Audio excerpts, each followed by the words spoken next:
What the hell is it with Earth? Can Earth ever just chill? What does everybody want Earth? It is so funny how it's always Earth and then New York. Yeah. Everything important in the universe is just in New York on Earth. I mean, I can't blame them. New York is, Yeah, New best York, city in the world, right? These guys don't know that, though. It used to be.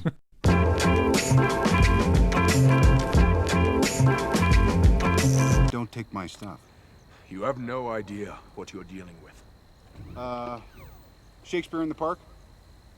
Doth mother know you weareth her drapes? Hello, everybody, and welcome back to another episode of Nerd Soup. I am Bo Oliver, joined here today with Aaron and Teddy, and we are back to continue our Marvel Revisited series with The Avengers 2012. And, Iron Man was really the first movie, obviously, to jumpstart this universe, but this just took it in another gear, this movie. It came out, it broke all these box office records, and going into it, a lot of people were skeptical. They didn't know that if all of these characters, bringing them together, if it would work. I was one of those people. I wasn't convinced going into this film that it would work, and it did, beautifully.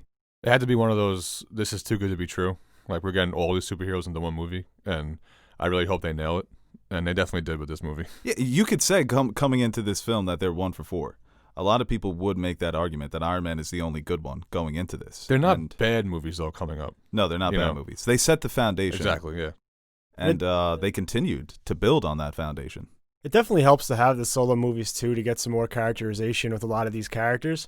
But I think if someone came into this film not seeing the other ones, there was a lot of development with these characters in this film alone, and they all got their individual time to shine. And I think it was spread out equally, and it was very well done by Joss Whedon. I think the film is wonderfully paced. I think the tone is the perfect tone for this type of comic book movie, lighthearted, but still having that epic punch. And it really is it set the standard for these type of comic book movies going forward, and everybody tried to replicate it. If you think he tried to replicate it yeah, with other characters, and it didn't work. Did you guys think 2.5 hours would be enough time to get what they needed to accomplish in this movie? No, definitely, yeah. No, at the time, no way. I think we get more character development in these movies than we got in all those solo films. Yeah, and coming off of the Star Wars Revisited, where we're talking about looking back on movies and where did these characters end up, and did we enjoy that? When you look at the things that they were setting up in this movie, the tension between Tony and Steve, the presence of Thanos, the relationship between Loki and Thor,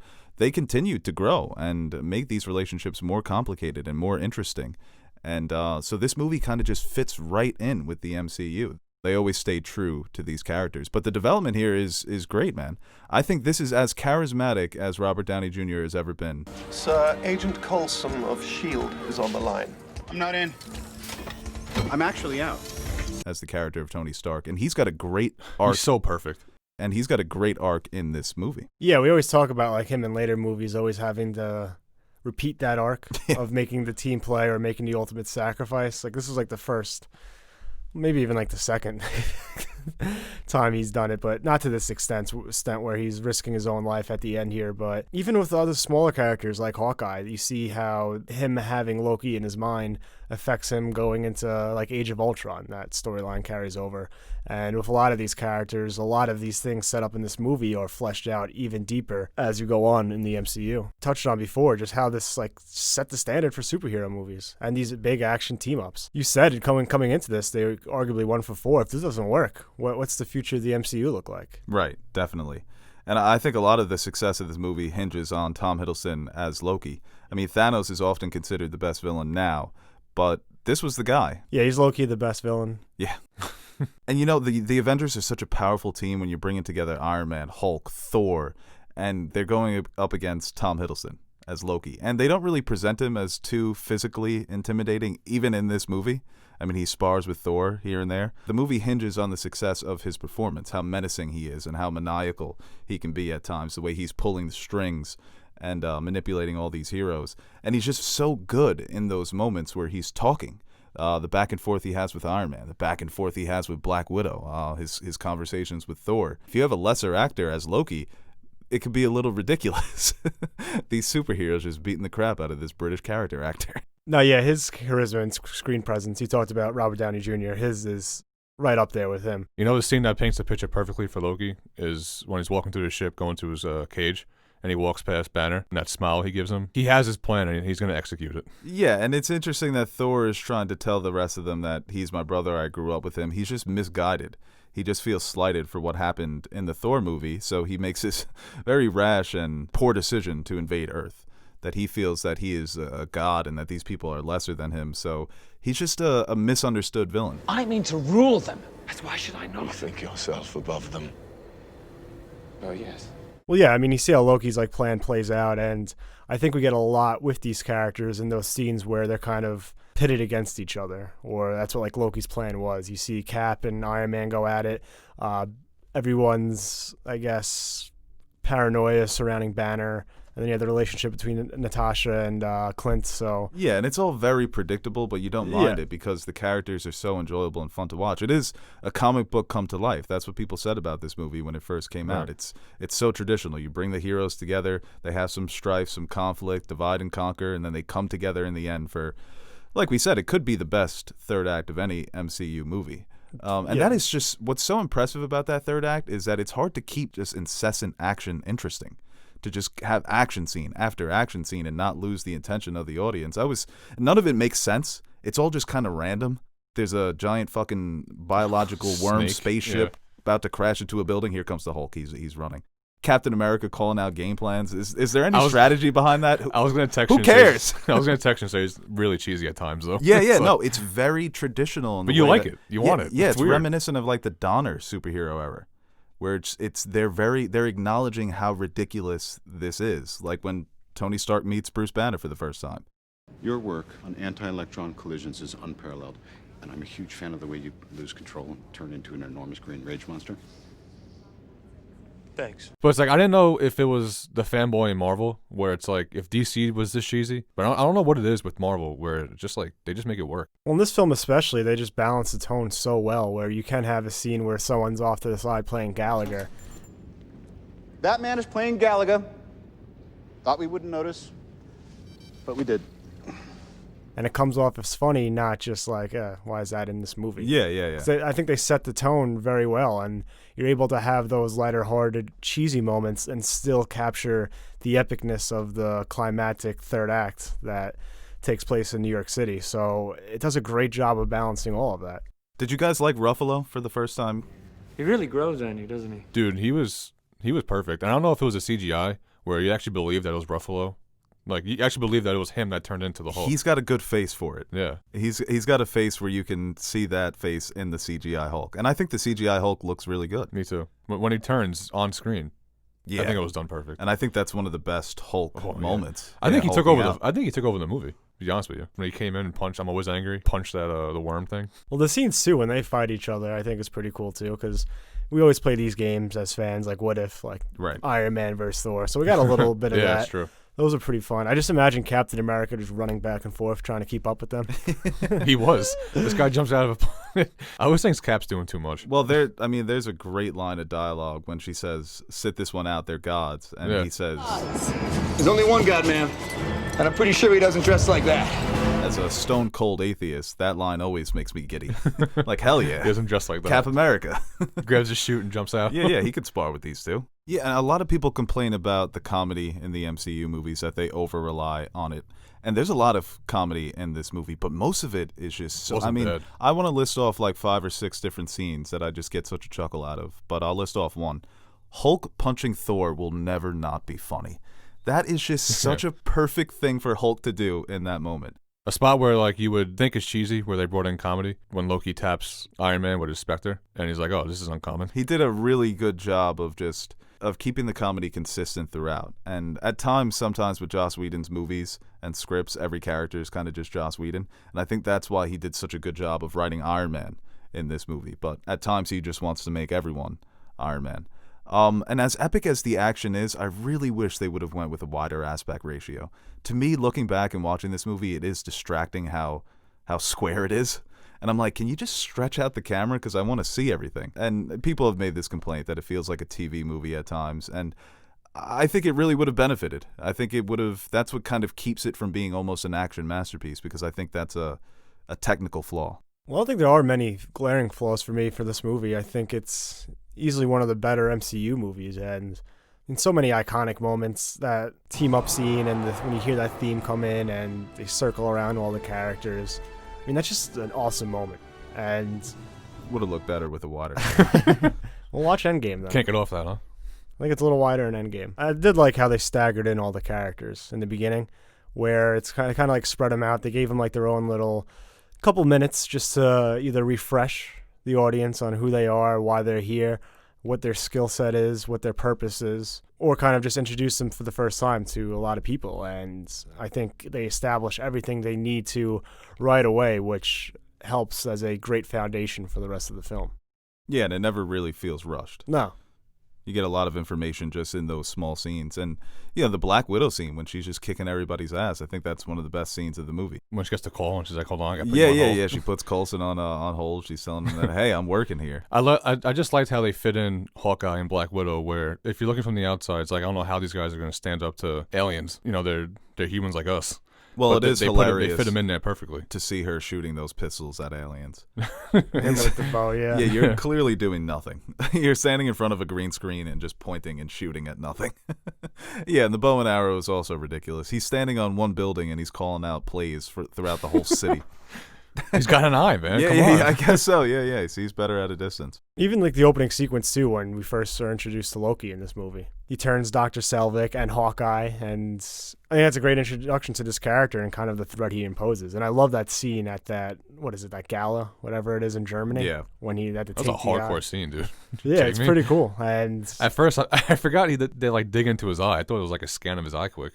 And they actually pins him down and like takes his eyeball out. Yeah, and the science here that they need the iridium to stabilize the wormhole portal. It's all nonsense science, but Tony Stark and Bruce Banner sound cool when they're talking about it. And this is where they became the iconic science bros.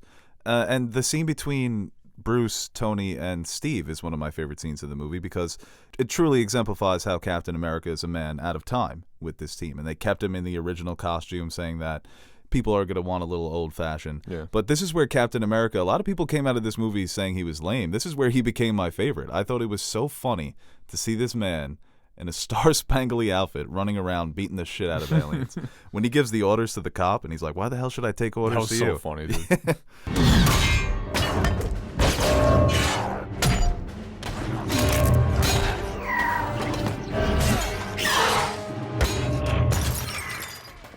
I need men in those buildings. So that's really where he became my favorite. And they do a great job of not doing a 180, but bringing him up to date in Winter Soldier. That he's fighting like a James Bond or a Jason Bourne. Especially with him, too, looking at where he goes in his future. This movie kind of setting the foundation for this character, going from the fish out of water at a time, kind of Boy Scout Captain America, to what we see him in later films when he kind of gets disillusioned with government and gets a little edge on him. Yeah, grows a beard. Yeah, and he is very important towards Tony Stark's development as a character. Even the back and forth they're having at the very beginning where Tony's saying times have changed and he's not willing to take orders from Cap. But at the end of the movie, he tells Cap to call it. Of course, his sacrifice at the end. It's the transition between someone who is being a hero for show to someone who is actually acting heroic in a moment of dire need. Yeah, well, Cap calls him out about that like 3 times in the movie. Right, yeah, and it's good foreshadowing. Yeah. It is, and they continued to play on this relationship, obviously, like we saw with Captain America Civil War. But I think both of those characters do take a good step forward in this film in terms of their overall development. And just real quick, circling back to Tony and Bruce's relationship, people often get frustrated by the Hulk's rush development throughout these Avengers movies and whatever movie he shows up in. But, one of the best lines of the movie is when Tony says, "You're tiptoeing, big man. You need to strut." It not only foreshadows the moment where Hulk reveals that he has some sort of control over his power, that if somebody else sets him off, he'll Hulk out with no control, but he maintains his anger and then he can kind of control when he transforms. And then you see him in Endgame where he put the brains and the brawn together. That is the definition of strutting, embracing this identity, this dual identity that he has. So I just really appreciated everything Ruffalo brought to that character. Coming off of Ed Norton's performance in The Incredible Hulk, more skittish, more unsure of himself, and then showing the confidence in the end to be there to save the day. You may not enjoy that. You just might. I have a question for you guys. Knowing what Nick Fury knows now with having Captain Marvel, that these forces are out there. I don't know. You always ask these questions. I was just thinking, because he knows everything. He knows what's out there. Yeah. And he's trying to act like they just thought of this idea just now. I wonder what they really got going on there. Every time he brings up his eye, that bothers me. Doesn't bother me as much as other people. I think it's kind of funny. Lost my one good eye. Yeah, that's the other thing. Clark Gregg in this movie as Phil Coulson was such a standout.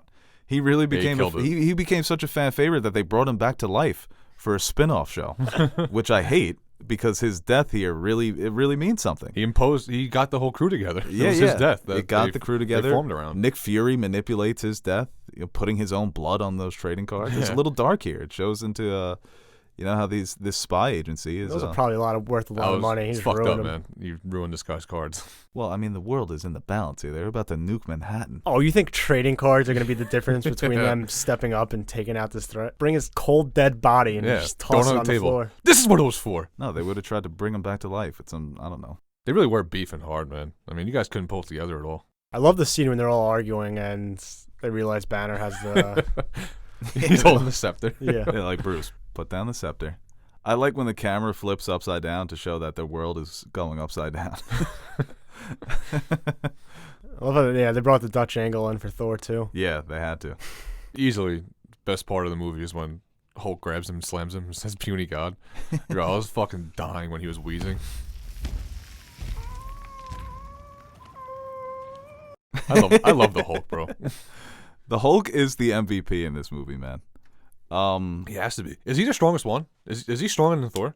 We're gonna have to get that YouTuber to do that. The guy who did Goku Superman, to really figure it out. I don't know. I think he botched that. Well, one. they beef about that in Ragnarok, but Captain America telling him to smash after giving all those detailed orders. Yeah, it's fucking classic. It's the perfect way to reference Hulk smash. And he's got some of the best action moments, man. They just let the Hulk loose in this film, and I think that's what you want to see out of the Hulk, right? And that's what you want to see out of a superhero movie. There's so many action adventure films and superhero films where they're like, "There's a war coming," and the war never comes. Avengers, they're like, "There's a war coming," and then it came, and it was actually really awesome. Right. It's classic cannon fodder. The Chitauri, they don't seem real. The people running away obviously aren't in danger. It's clearly a set in Cleveland, but it's so much fun to watch because the action is just so enjoyable, and you're just so on board with the characters at that point. So that's why the third act works so well. Yeah, like the different shots of everyone kind of following everybody, and they're showing off their skill sets. Yeah, like when the shield comes back to Captain America, the hammer comes back to Thor. Our first time seeing Thanos in that end credit scene. That was pretty sick, seeing the puppet behind all these movies now. Yeah, and that guy that kind of works for him, his press secretary. He was freaky. Yeah, he was in Guardians of the Galaxy. Yo, he was talking up Earth, man. He's like, yo, we can't fuck with Earth. He was talking us up at the end. In the beginning, he was talking shit. Yeah. He's like, Loki's going to run up in the spot. We gave him the bad move, too, to give him the Space Stone. Imagine if they, set that up and this movie sucked. Something we looked back on, oof. That would have been wasted opportunity. Yeah, real disappointment because the fans of the comics would have been. I mean, people probably lost their shit, dude. The comic readers when they saw Thanos. Oh my god, thinking that he's going to be the villain for the next movie, dude. And he did not disappoint. No, and they definitely took their time with everything following this movie. I mean, we have 6 main heroes in this one, and look what we got further down the road. When it comes to, this is kind of like an origin movie in a lot of ways, even though it's not for any particular character, but for the group itself, and kind of setting the tone and expanding the imagination of everyone working with Marvel. Kevin Feige, this was probably a nice reassurance that, we can do this. We can get bigger, and we can try different things. We can add different characters. We can get a little strange with it. And pushing forward, this is something that obviously resonates with the fans, with moviegoers, and we can continue to push the envelope further. We say right now, if they didn't hit on this, where would this be? But we can't say that because they did hit on it. So right, this was the one that, you need to hit on this one to have the success that they've had since. Yeah. And they sure did, except for that aspect ratio. Let go of the aspect ratio. I just want to stretch the movie. I just want to grab my TV and fucking stretch it. Hit settings on your TV and just hit stretch. Yeah, but then it just looks bad. You think it looks bad now, so it can't get any worse. I know, yeah. Yeah, what do you want? Well, would you look at that?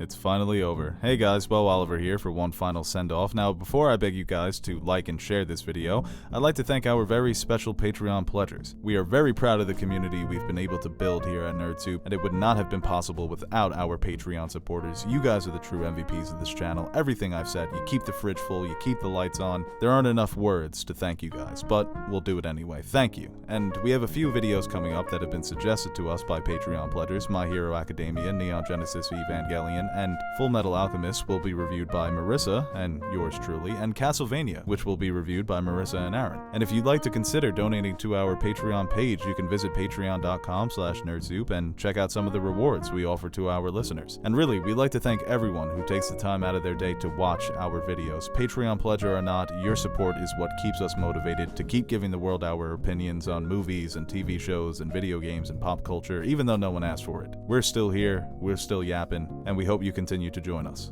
I'm Bo Oliver, and I support this message.